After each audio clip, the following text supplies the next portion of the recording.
अब वहाँ पे ना इनकी खुद की औरतों के संग ये चीज़ें होती है ना, तब पता चलता।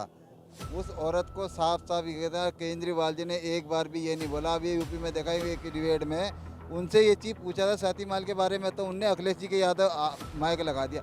आपने क्यों जवाब नहीं दिया? गलत थी तो जवाब देते, सही थी तो जवाब देते, आपने क्यों नहीं दिया? व्यक्ति झूठ बोल सकता है, मेडिकल रिपोर्ट झूठ नहीं बोलती। उनके चोटों के निशान आए हैं तो उससे पता चलता है कि उनको पीटा तो गया है। और ना केवल स्वाति मालीवाल, अभी एक मैंने लेटेस्ट इंटरव्यू देखा है आपका, ये इसका क्या नाम है, शाजिया इल्मी, ये आई हैं आगे। ये तो धर्म के नाम पे जो वोट मांगा जा रहा है ना, कि हम वो राम को लाए हैं, जो राम को लाए हैं हम उनको लाएंगे, क्योंकि कहते हैं कि मोदी जी राम को लाए। एक बात तो पहले राम नहीं था।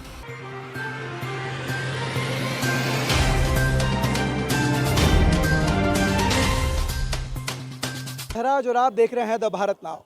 दिल्ली के अंदर छठे चरण के चुनाव के मतदान के साथ आपको बता दें कि चुनाव यहां पर खत्म हो चुके हैं और अब बस इंतजार है 4 जून का, जिस दिन नतीजे देश भर के सामने होंगे और तस्वीर बिल्कुल साफ हो जाएगी कि 2024 के बाद अगले 5 साल के लिए देश का किंग कौन होगा। लेकिन फिलहाल हम दिल्ली में चांदनी चौक में मौजूद हैं और यहाँ पर हम जानेंगे कि मतदान के बाद किस तरह का माहौल दिल्ली के अंदर है, दिल्ली की आवाम क्या सोचती है और क्या उनके मन में है कि इस बार 4 जून के बाद कौन होगा देश का किंग। तो आइए जुड़ते हैं लोगों से और उनसे जानते हैं उनकी राय। मतदान हो चुके हैं, क्या लग रहा है, क्या माहौल है दिल्ली में? दिल्ली में बहुत अच्छा माहौल है सर। बीजेपी आ रही है, बहुत बहुमत से आ रही है और बीजेपी बहुत अच्छा काम करेगी। बीजेपी से हम उम्मीद यही रखे पड़े और अच्छा काम करेगा आने के लिए, जैसे बीजेपी आज तक काम करके आ रही है और आशा यही कर रहे हैं और अच्छा काम करेगी बीजेपी। वैसे यहाँ बात सिर्फ जीत और हार की नहीं है, इस बार बात 400 पार की है। लेकिन इंडिया गठबंधन कह रहा है कि 400 पार तो भूल जाओ, 200 सीट नहीं आने वाली। मैं एक चीज़ बता, देखो बात 400 पार का नहीं भी होते हैं, ठीक है, 380 तो है ही है, ठीक है, 400 पार ठीक है। थोड़ी बहुत सीटें विपक्ष को मिलनी चाहिए। उनको भी थोड़ा बेचारा घर कुछ तो लेके जाएं, वो भी बेचारे खाली हाथ जो कि नहीं जाएंगे। और बस जीत की रही, हम जीत चुके, बीजेपी जीत चुकी है, अपने कामों से जीत चुकी है, क्योंकि विपक्ष वालों का तो कोई सीन ही नहीं है। आज भरोसा कैसे कर लें इन लोगों पे? कल के दिन यही पार्टी वाले कहते थे कांग्रेस चोर है, केजरीवाल खुद कहता था, आज जो बहुत बड़ा देश का हीरो बना पड़ा है, ये खुद कहता था अपने बच्चों की कसम में कि कांग्रेस में शामिल नहीं होऊंगा और ये चोर पार्टी है। आज जो केजरीवाल जी जेल के अंदर है, वो कांग्रेस का लगाया हुआ केस जो किया था कांग्रेस ने, उस बेसिक पे कांग्रेस के किए हुए केस पे। अब सर ये इन पे भरोसा हम नहीं कर सकते हैं। वैसे अगर बात इंडिया गठबंधन की हो रही है तो एक सवाल और उठता है, स्वाति मालीवाल वाला मामला। क्या लगता है कौन झूठ बोल रहा है, कौन सच बोल रहा है? सर देखो, अब वहाँ पे ना इनकी खुद की औरतों के संग ये चीज़ें होती है ना, तब पता चलता। उस औरत को साफ साफ ये कहता है, केजरीवाल जी ने एक बार भी ये नहीं बोला। अभी यूपी में देखा ही एक डिबेट में उनसे ये चीज़ पूछा था स्वाति माल के बारे में, तो उनने अखिलेश जी के याद माइक लगा दिया। आपने क्यों जवाब नहीं दिया? गलत थी तो जवाब देते, सही थी तो जवाब देते, आपने क्यों नहीं दिया? ये केजरीवाल सर, ये इनकी गुंडागर्दी की पार्टी स्टार्ट हो चुकी है। अब ये झूठ और सच की बात करी है ना, तो मेडिकल रिपोर्ट एक तो झूठ नहीं बोलती। व्यक्ति झूठ बोल सकता है, मेडिकल रिपोर्ट झूठ नहीं बोलती। उनके चोटों के निशान आए हैं तो उससे पता चलता है कि उनको पीटा तो गया है। और ना केवल स्वाति मालीवाल, अभी एक मैंने लेटेस्ट इंटरव्यू देखा है आपका, ये इसका क्या नाम है, शाजिया इल्मी, ये आई हैं आगे। किसी प्रकार का शोषण मेरे साथ भी किया गया था, लेकिन उस समय आवाज़ दबा दी गई थी। तो ये तो इनके नेचर के अंदर है और हमेशा से ही करते आ रहे हैं, कोई नई बात थोड़ी है इसके अंदर। आप याद कीजिए, अगर मैं पूरे विपक्ष की अगर मैं बात करूं तो गेस्ट हाउस कांड आपको याद होगा, ठीक है। अब ये सीएम हाउस कांड हो गया। लेकिन बात ये है कि मायावती जी के साथ में जब गेस्ट हाउस कांड हुआ था, उस समय पर उस मुद्दे को इस देश की पब्लिक ने समझा था, उसको उठाया था और उनके साथ में न्याय के लिए आवाज़ उठी थी।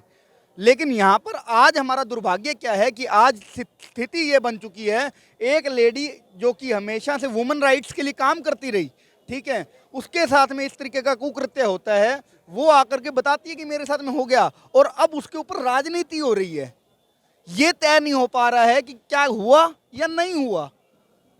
यार उस बंदी की मेडिकल रिपोर्ट हो गई, मेडिकल रिपोर्ट में आ गया कि उसको पीटा गया, ठीक है। उसके साथ की और नेत्रियां निकल करके आ गई जो कह रही हैं कि पार्टी के अंदर हमारे साथ भी इस तरीके का बर्ताव होता रहा है, ठीक है। अब आपको और क्या प्रूफ चाहिए? 400 पार का नारा जिस चीज़ के लिए दिया गया था वो काम सफल हो गया। वो कैसे हो गया? आपके साथ में नरेंद्र मोदी ने एक साइकोलॉजिकल गेम खेला विपक्ष के साथ, ठीक है। अब की बार 400 पार दिया और ये उसी पिच पर खेलने लग गए। ये आए कि नहीं 400 पार तो नहीं होने देंगे, 400 पार तो नहीं होने देंगे, ठीक है। तो ये उस पिच पे खेले, कोई बात नहीं भैया, आप जीत गए, आपने 400 पार नहीं होने दिया, मैंने मान लिया, लेकिन बहुमत के साथ सरकार भारतीय जनता पार्टी की फिर बन रही है। एक सवाल और कि जैसे देश के अंदर अब इस वक्त आरक्षण को लेकर भी मुद्दा जो है वो गरमाया हुआ है, मुस्लिम आरक्षण पर बात हो रही है। हाईकोर्ट ने जवाब दिया कि भाई धर्म के आधार पर आरक्षण नहीं होना चाहिए, लेकिन बंगाल की मुख्यमंत्री बंगाल की मुख्यमंत्री जो है ममता बनर्जी है, वो कह रही है कि मैं दिल्ली हाईकोर्ट के इस फैसले को नहीं मानती। क्या आप मानते हैं कि धर्म के आधार पर, जाति के आधार पर आरक्षण होना चाहिए, और नहीं होना चाहिए तो आरक्षण किन मुद्दों पर होना चाहिए? देखो बात सही है, धर्म के आधार पर और जाति के आधार पर आरक्षण बिल्कुल नहीं मिलना चाहिए।